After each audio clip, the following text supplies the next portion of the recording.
Mga sakop sa Talisay City Veterinary Office nagpahigayon og animal checkpoint dito sa Barangay Linaw kaganihang buntag.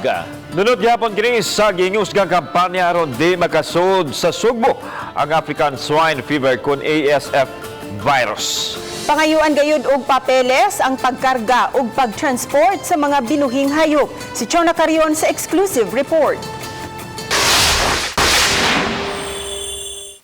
Subay sa tinguha nga kapugngan ang pagkatap sa African Swine Fever dinhi sa Sugbo, gipahigayon ang inspeksyon sa kahayupan nga giagi sa dakbayan sa Talisay.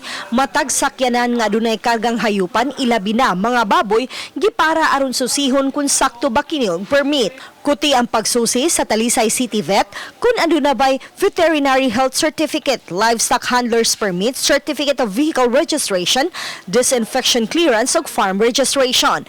Nagpahigayon usab sila og pagdesinfect sa mga gisakyan sa mga hayupan.